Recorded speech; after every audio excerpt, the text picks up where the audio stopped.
दूसरा भाग। आर्यन के गायब होने के कुछ हफ्तों बाद उसका सबसे करीबी दोस्त विक्रम उसके फ्लैट पर पहुंचा। पुलिस ने इसे मिसिंग केस मानकर बंद कर दिया था, लेकिन विक्रम को यकीन था कि आर्यन यूं ही गायब नहीं हो सकता। कमरे की धूल और सन्नाटे के बीच विक्रम की नज़र उसी पुरानी तस्वीर पर पड़ी। अब उसमें दो धुंधली आकृतियां थीं, एक वही पुराना आदमी और दूसरा बिल्कुल आर्यन जैसा दिखने वाला शख्स। खौफनाक खोज। विक्रम ने ध्यान से देखा। आर्यन की आकृति का हाथ कैनवस के अंदर से बाहर की तरफ ऐसे खिंचा हुआ था जैसे वो मदद मांग रहा हो। अचानक विक्रम को कमरे में किसी के चलने की आवाज आई। Top top top.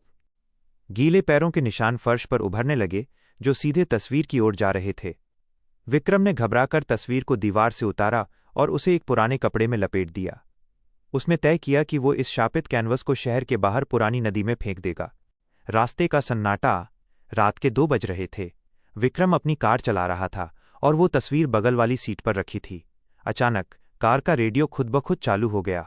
उसमें से कोई गाना नहीं, बल्कि आर्यन की दबी हुई आवाज आ रही थी। विक्रम, पीछे मत देखना, वो तीसरा स्थान ढूंढ रहा है। विक्रम का गला सूख गया।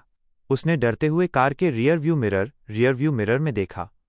पिछली सीट पर कोई नहीं था, लेकिन जब उसकी नज़र फिर से बगल में रखी तस्वीर पर पड़ी तो उसका दिल बैठ गया। कपड़ा धीरे धीरे खिसक रहा था। कैनवस में अब 3 आकृतियां दिखने लगी थीं। तीसरी आकृति का चेहरा धीरे धीरे साफ हो रहा था, और वो चेहरा हूबहू विक्रम का था। अंतिम पल।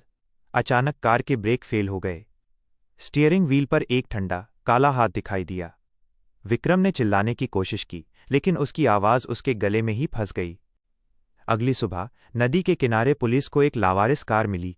कार का दरवाज़ा खुला था, लेकिन अंदर कोई नहीं था। ड्राइवर की सीट पर बस एक पुराना कैनवस पड़ा था। अब उस तस्वीर में 3 लोग थे, जो एक दूसरे का हाथ पकड़कर अंधेरे की ओर जा रहे थे। और कैनवस के नीचे कोने में खून से एक नया नाम जुड़ गया था, विक्रम,